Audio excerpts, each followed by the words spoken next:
Baik, assalamualaikum warahmatullahi wabarakatuh. Salam sejahtera buat kita semua. Selamat sore. Ah, Kemarin saya sudah janji ya sebenarnya ya mau upload materi, tapi mohon maaf sebesar-besarnya tidak bisa lakukan atau upload materi ya. Nah, kali ini coba akan saya bahas tentang rekayasa perangkat lunak ya, apa sih sebenarnya rekayasa perangkat lunak ya, dan seterusnya. Nah, gambaran umum kalau kita mengembangkan perangkat lunak tak jauh dari peranan perangkat lunak juga atau software ya. Pembahasan di kali ini ya kita akan coba bahas dengan waktu yang cukup singkat, 1 jam. Kita coba buat videonya. Bahasan pertama tentang konsep dasar rekayasa perangkat lunak atau yang kita kenal atau perangkat lunak itu sendiri kita kenal dengan software engineering ya. Kemudian model-model pengembangan perangkat lunak. Nah, di situ ada siklus hidup perangkat lunak atau sistem development life cycle atau SDLC ya. Atau model siklus hidup perangkat lunak atau modelnya ya, atau model pengembangan perangkat lunak. Nah, ini ya pendahuluan ya ini gambaran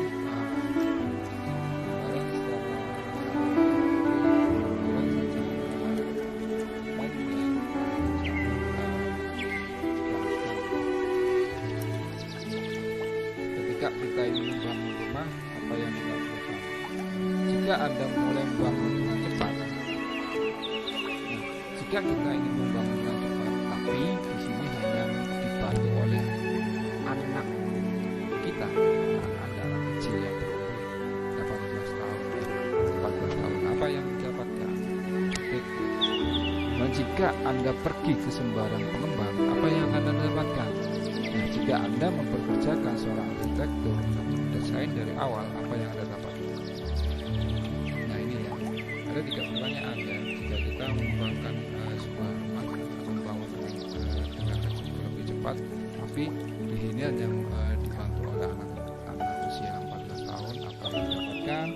Jika Anda pergi ke sembarang pengembang ya, apa yang akan Anda dapatkan? Maka seperti apa? Dan jika Anda memperkerjakan seorang arsitek untuk mendesain dari awal, apa yang didapatkan? Nah, di sini pasti Anda sudah punya gambaran. Ketika kita ditemani dibantu oleh anak yang masih berusia 14 tahun, pastinya akan menghambat pekerjaan tidak maksimal dan seterusnya, apalagi kita yang bangun. Kemudian jika kita diserahkan pada pengembang, sembarang pengembang yang belum berpengalaman, yang pengembangnya juga tidak melalui tahap uji dari pengalaman dia dan seterusnya, pasti hasilnya tidak. Nah, jika kita serahkan pada seorang arsitektur ya, untuk mendesain dari awal sampai akhir, pastinya seorang arsitektur itu sendiri akan berpikiran, menganalisa dan seterusnya, yang berdasarkan pengalaman dari gambarnya, kemudian dia akan merekomendasikan pekerjaannya, ya kemudian sampai selesai, pasti hasilnya akan memuaskan dengan biaya tapi tetap hasilnya sangat memuaskan. Nah, bagaimana dengan perangkat lunak ya? Nah, bagaimana dengan membangun perangkat lunak atau software development? Nah, software development ini biasanya akan melakukan hal yang sama ya ketika mendapatkan persoalan sederhana yang membutuhkan solusi konsep. Misalnya sederhana, programmer atau software development ini sendiri akan berpikir sejenak. Pemikiran sejenak itu sebenarnya melakukan analisa dari pengembangan software yang akan dikembangkan ya. Kemudian dari hasil analisanya dia akan menghadap ke komputer, kemudian mulai mengetik baris demi baris kodenya. Nah ini dari hasil analisanya, nah ini sudah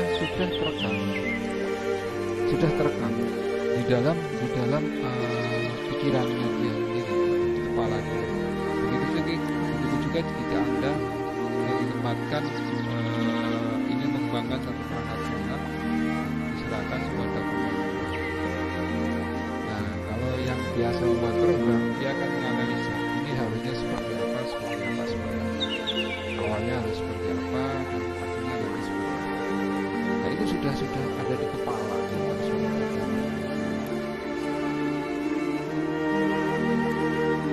Karena semua rancangan dan semua arsitekturnya, barisan kodenya, implementasinya itu sudah ada di kepala. Nah, untuk hal itu sendiri maka kita membuat sebuah data.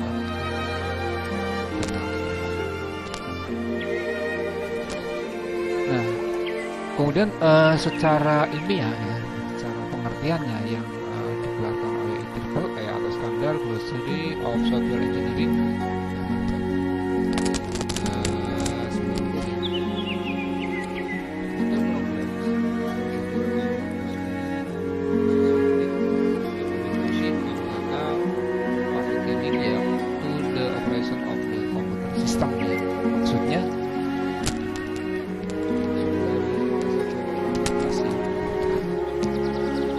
perangkat lunak merupakan kumpulan dari program, prosedur, dan dokumen data lain yang saling berhubungan, yang merepresentasikan masalah dunia nyata yang dikonfigurasikan dalam sebuah bentuk aplikasi yang diciptakan. Jadi itu pengertian dari perangkat lunak dari IEEE.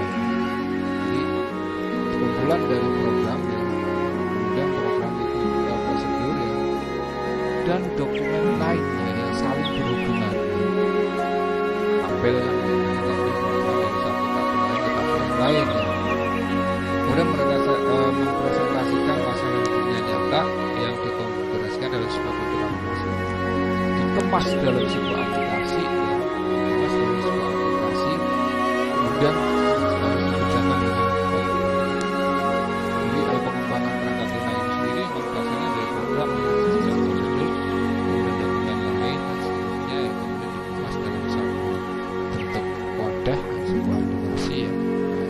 akan dioperasikan atau digunakan di komputer atau di mesin komputer ya.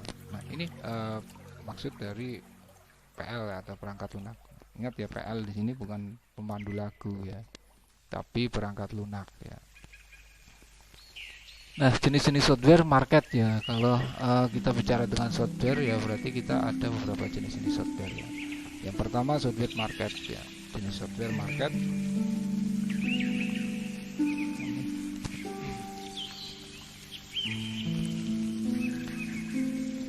Yang pertama jenis software market, perangkat lunak standar yang diproduksi oleh perusahaan pengembang dan dijual pada pasaran terbuka ya, ke siapapun yang bisa membelinya. Shrink wrapper ya, atau sebuah software yang dijual belikan ya.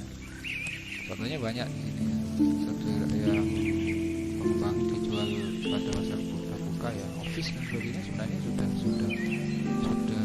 penjualan terbuka ya, Windows dan sebagainya. Dan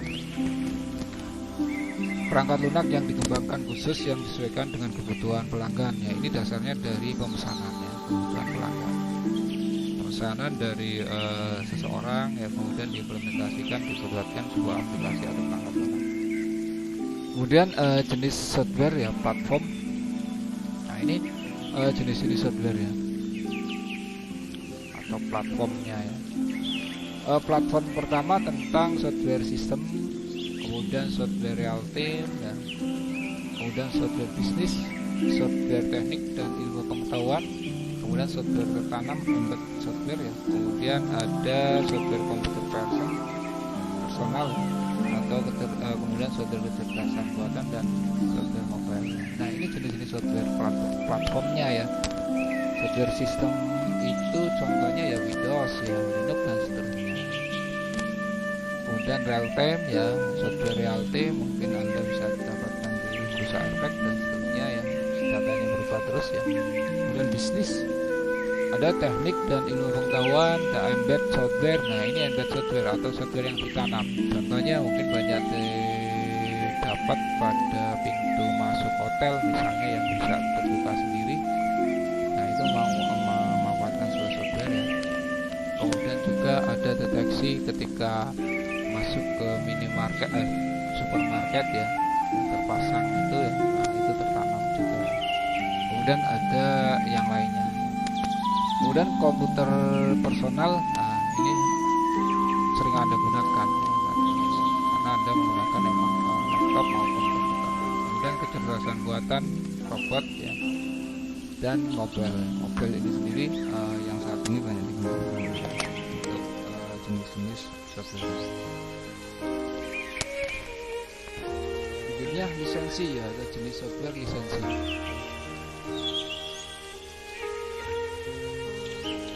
Yang pertama proprietary software ya, proprietary software ini sendiri. Kemudian ada open source software ya. Nah kita mulai bahas pada open source software-nya. Open source software ini sendiri adalah source code-nya terbuka ya, dan didistribusikan dalam satu format lisensi yang memungkinkan pihak lain secara bebas memperbanyak dan mengaplikasi source code-nya, source code-nya.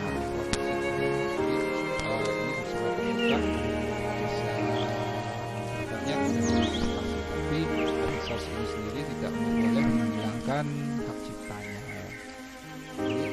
Tapi lisensi memungkinkan orang lain bebas untuk menggunakan yang memodifikasi, tapi tidak boleh menghilangkan hak cipta. Nah ini open source ya. Jadi hak cipta itu tidak boleh dihilangkan, pelanggaran. Kemudian jenis lisensi open source ada general public lisensi ya, kemudian aperture lisensi ya, ada BSD lisensi, MIT lisensi, kemudian Mozilla Public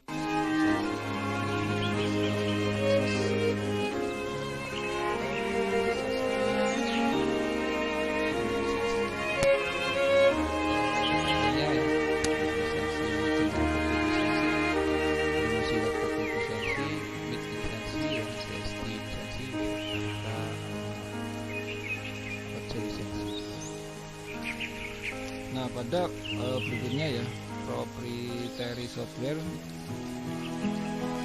Nah pada software ini sendiri software-nya tertutup, didistribusikan dengan satu lisensi yang batasi pihak lain. Sebenarnya ini software yang dibayar atau membayar royalti. Software ini memungkinkan orang lain menggunakannya.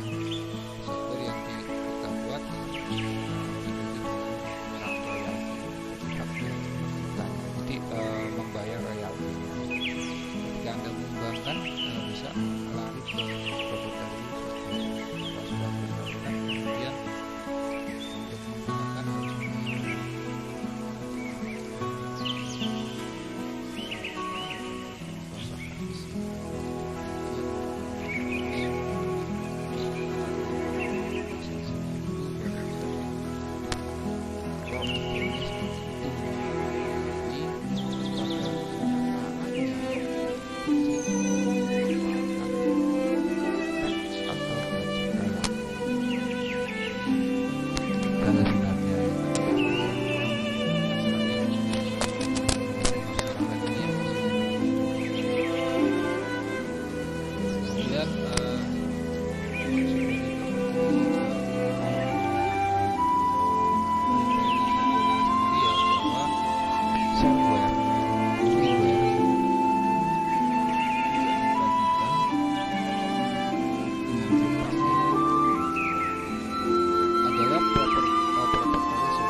bisa menggunakan belum tentu tetap bisa digunakan, tapi tapi masih istilahnya kalau dibilang sih tetap menggunakan bisa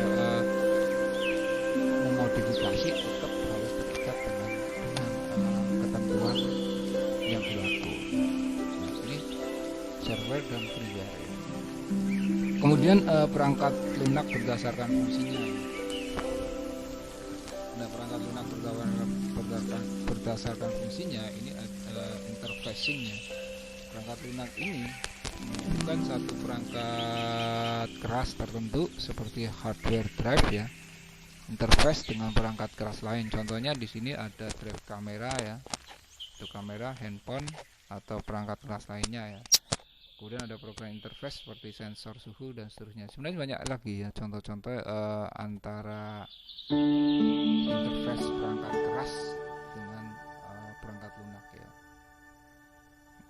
Contoh di sini kalau kita contohkan di driver untuk kamera ya. Ada juga contoh kasus misalkan driver untuk print ya. Nah, itu kan ada kan printer ya. Nah, itu perangkat keras ya. Kemudian dihubungkan ke perangkat keras lain. Itu kan butuh sebuah driver perangkat lunak itu sendiri ya. Itu contoh kasusnya ya, printer ya. Kemudian mouse ya. Mouse USB atau keyboard USB lah.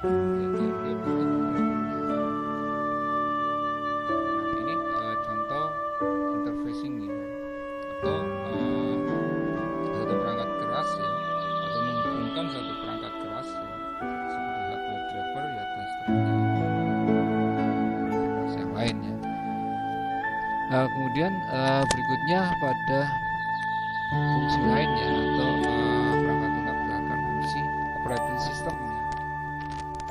Nah, di operating system perangkat lunak yang menjalankan sistem komputer dan merupakan interface dari sistem komputer dan program aplikasi yang berjalan di atas ya. Dalam artian contoh-contoh kasus di operating system ini sendiri mungkin Anda sudah paham ya atau sudah menggunakan. Contohnya ya Microsoft Windows ya, Linux, FreeBSD ya, Macintosh ya, atau Macintosh ini sendiri dimanfaatkan di Apple ya. Kemudian juga sekarang sudah muncul Android ya, Android dan seterusnya. Nah, ini contoh operating systemnya, menjalankan sistem komputer dan merupakan interface dari sistem komputer dan program aplikasi yang berjalan di atas. Kemudian perangkat lunak dari berdasar fungsi yang lain ada program aplikasi ya. Jadi yang pertama tadi apa? Interfacing ya, kemudian ada operating system, kemudian ada program aplikasi ya. Program aplikasi ini sendiri digunakan untuk keperluan tertentu ya, yang tujuannya membantu pekerjaan manusia menjadi lebih mudah ya. Contohnya ya seperti tadi ada Office ya, graphic design, multimedia dan lain-lain ya. Apa kaitannya dengan Office itu sendiri kan banyak kan untuk bagiannya ya, atau programnya ada Microsoft Word ya, Excel, kemudian Access dan seterusnya. Nah, itu mempunyai fungsinya masing-masing ya. Excel itu untuk apa, Word untuk apa, Access untuk apa. Dalam Word itu punya fasilitas apa, untuk apa, itu kan biasa ada beberapa. Program graphics desain ya, ada Corel, Photoshop, 3D dan seterusnya, tergantung dari kebutuhan kita. Kemudian multimedia ya, pemutaran lagu dan seterusnya ya, multimedia atau program aplikasi ya. Dan ini secara garis besar bahwa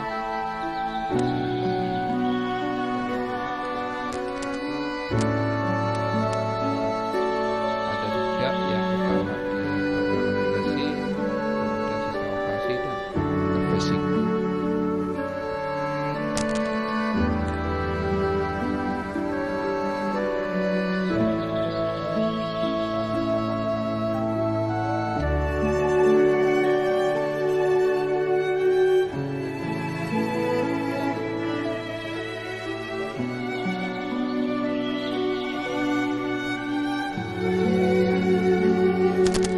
Kok bisa digantikan oleh perangkat? Nah, menggantikan peranan manusia ini sendiri bisa kita lihat atau kita jumpai pada pemanfaatan kalkulator. Nah, itu sebenarnya pengganti manusia. Peranan manusia dalam artian apa? Manusia tidak perlu menjumlahkan, manusia tidak perlu melakukan aktivitas matematika di dalam kalkulator karena sudah ada fasilitasnya semua. Ketika Anda mengalihkan 75 kali 75, hasilnya akan dapat didapat. Tapi bagaimana ketika menggunakan kalkulator? Beberapa detik sudah dapat hasilnya. Itu peranan manusia. Jadi bisa membantu menggantikan tugas perkaliannya, pengurangannya, perhitungannya, dan dari fasilitas di kalkulator. Kemudian memperkuat peranan manusia. Bahwa perangkat lunak dengan membantu manusia mengerjakan satu tugas atau proses dengan lebih baik dan tepat. Itu aplikasi ya, contoh-contoh aplikasi. Penjualan, pembelian dan seterusnya, ya, perpustakaan dan seterusnya. Kemudian yang ketiga, restrukturisasi peranan manusia ya, dengan melakukan perubahan-perubahan terhadap tugas dan proses ya.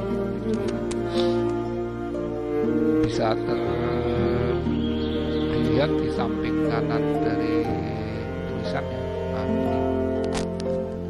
Nah ini detektor ya, sebuah detektor yang seharusnya biasanya kalau dulu diperankan oleh manusia seperti satpam ya, deteksi kala-kala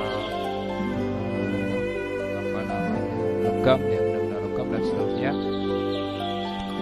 Bisa terdeteksi di sini ya. Kemudian contoh kasus lagi, ketika kita datang ke hotel yang dulunya dibukakan oleh security atau bagian penerima tamunya, sekarang sudah otomatis dibukakan oleh perangkat lunak atau sistem. Pintunya bisa membuka secara otomatis ketika memanfaatkan sensor dan seterusnya. Yang keempat, hiburan dan permainan. Ini yang menarik atau yang banyak sekali dimainkan oleh kita ya, dimainkan oleh anak-anak, dimainkan oleh Anda sendiri mungkin ya. Contoh kasus ya, sekarang hiburan dan permainan itu sudah berkembang ke bentuk Android ya, bentuk handphone dan seterusnya ya. Wah, ini yang jago Mobile Legend ya, kemudian ada yang memanfaatkan Free Fire dan seterusnya ya. Itu sangat menghibur tapi juga sangat membuat kita ketagihan terkadang ya. Maka kita perlu ada pembatasan, membatasi diri Anda ketika bermain. Bisa jadi semalaman suntuk Anda bermain ini sendiri ya, tidak terasa ya. Nah itulah katakanlah sebuah permainan ya, permainan atau game. Dia bisa membawa alam pikir kita melupakan aktivitas di luar dan seterusnya ya.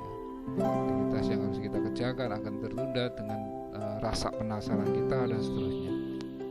Nah semoga Anda tidak terpengaruh dengan hal-hal seperti ini. Amin ya. Berikutnya konsep peranan software ya. Di sini ada software dikembangkan karena ada kebutuhan ya, rekrutmen dari pengguna untuk komputerisasi satu proses konvensional ya. Kemudian software datang untuk memecahkan masalah dengan memberi solusi yang bagi manusia. Nah ini konsepnya ya. Jadi konsep software itu sendiri dasarnya adalah dikembangkan karena kebutuhan manusia ya. Kemudian software datang memecahkan masalah, memberi solusi bagi manusia. Nah ini konsepnya. Jadi ketika kita software itu sebenarnya mempunyai satu konsep, dia datang ya, atau dikembangkan karena ada kebutuhan. Kemudian kebutuhan itu sendiri, software itu datang sendiri memecahkan masalah ya, memberi solusi dari manusia, bukan membuat masalah baru ya. Ya, software datang bukan untuk membuat masalah baru. Sebenarnya bisa membuat masalah baru karena apa? Mungkin tidak punya uang, waduh akhirnya menyiapkan uang dan sebagainya, nah, masalah baru dan sebagainya. Tapi enggak ya, software itu datang untuk katakanlah ada kebutuhan, kemudian karena memecahkan masalah. Itu kalau garis besarnya. Nah, contoh sistem perpustakaan ada BCA, saya ambil dari sistem informasi otomatis